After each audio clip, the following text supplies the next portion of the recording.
Sports on Air. Who's got it?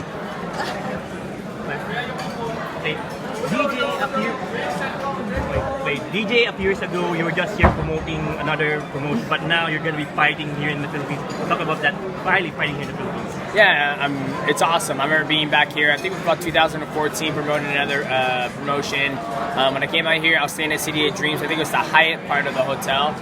But now I'm here. I'm excited to come out here and compete. The Filipino fans are very passionate, and I'm looking forward to put a good fight on from on Friday. Looking forward to that fight on Friday night against your Japanese opponent. What's that? Looking forward to your fight on Friday night. Yeah, Tatsumi Sawada, a great athlete coming from Japan. Also trains with Yuya Wakamatsu. I think we 3-time world deep champion. So I'm expecting a great fight.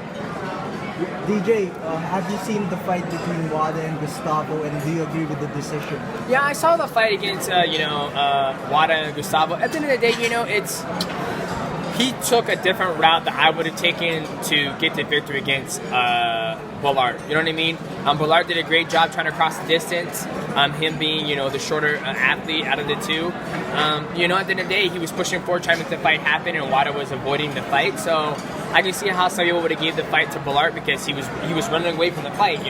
Like I said during the press conference, when you have two athletes that are going to fight, this needs to happen. The two need to collide, and the best athlete will, should prevail. So, but we're here now. I'm fighting Tatsumi Wada, and I'm going to step forward and go push forward and try to make the fight happen. Being this long and relatively short, but have you immersed yourself with the athletes in your division? Yeah, all the athletes are pretty cool. We all have the same goal, which is to unite the world with heroes. We all share the same type of passion and discipline. So, I think everything is good. Nobody's, punked or bullied, so it works out perfect. DJ question.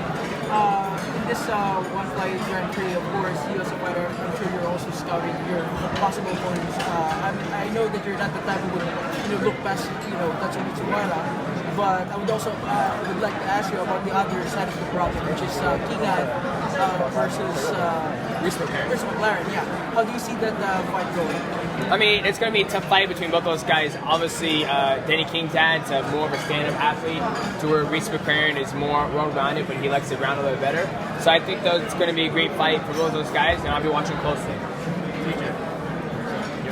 Yeah, if you're to pick a winner, and you being the favorite in this upcoming fight on Friday, who do you think you would meet in the fight? I have no idea. Any one of those guys can win. I think Reese McLaren has all the tools to get the fight to the ground and submit him, and I think Danny Kingdad has all the athleticism in the world to keep the fight where he wants it. What can you say about the huge talent pool here in Asia? The talent pool in Asia has always been huge.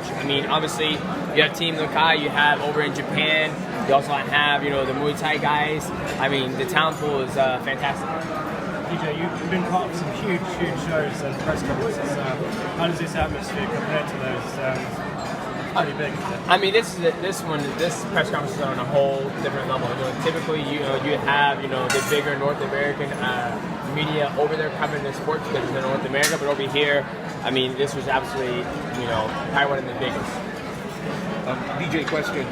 You're basically two victories away from challenging for the flyweight title, but have you thought about fighting probably Adriana Marquez? No, I haven't. I'm at this point in my career, been doing this for since I was 18, defending my belt so many years, and always trying to wonder who your next athlete's going to be, or next fight's going to be. You kind of just don't even worry about it. You forget about it. Obviously, Adriana Marquez is the champ and a phenomenal champ as well. But right now, I'm focused on Tatsumi Tsuwada. Then after that, then I have to get ready, a quick turnaround to fight in October. And then my mindset, if I win the whole tournament, I'm like, I'm gonna take a break. 3 fights in 1 year. I haven't done this since I was like 23 years old. I'm 32 years old now, so right now I'm focused on the Grand Prix. If I win that, then I'll sit down, evaluate my injuries, my body, and then decide what's next. When would be the perfect time. Or if I don't make it to the finals, then I just go back home, relax, and wait to the call. Going back to that talent pool in Asia, do you think you found someone that you think can match you against you? I think at the end of the day, it doesn't matter where you're at. In any given fight, any athlete can lose. So I don't necessarily believe that just because I'm in Asia, the talent pool is testing me. I've been tested in North America. I'm sure if I go to Europe, I'm sure I'll get tested. Now that I'm in Asia and I had one fight against Yuto Wakamatsu, it was a tough fight. You know, at the end of the day, I'm looking to go out there and finish people, right? So when you go out there and finish people, you're putting yourself in a line of fire instead of, you know, taking alternate routes just to get the victory. DJ, one is launching some esports. You're a gamer yourself. Do you plan to be involved in any capacity? Yeah, absolutely. As being part of one esports ambassador, I plan on being part of some of the gaming. Obviously, there's two sides to the gaming world, right? You have the professionals who game, and then you have, you know, an athlete like me who is a big gamer. You know, I competed against the world champion, Xian, Street Fighter 5 recently, me and One Championship. We just created some awesome content for you guys to check out. That'll get launched here pretty soon. But obviously, with the infrastructure now being set in stone, and everybody feels good about what we're going to be launching in Tokyo, Japan, I think you can see a potential of some of our athletes playing against other athletes. Health-wise, how are you feeling right now? How are you feeling? My game is good. Been playing World of Warcraft. We're good. You have other esports players? What's that? You have other games that you're playing in esports? As of right now, PUBG. no, not right now. I am playing PUBG, but PUBG is not on the list. Obviously, you know, I don't know all the games out on the list, but I do believe, you know, Street Fighter, Tekken, Fortnite. I believe with PUBG over here in Asia, you know, guns are banned, and so it doesn't really translate well over if you're playing a game where I can pick up an AK-47 and also a sniper rifle and go out there and shoot somebody and run somebody over. So it's not very, it's not on a pedestal like the other games are, like Dota 2, which is very huge in the Philippines.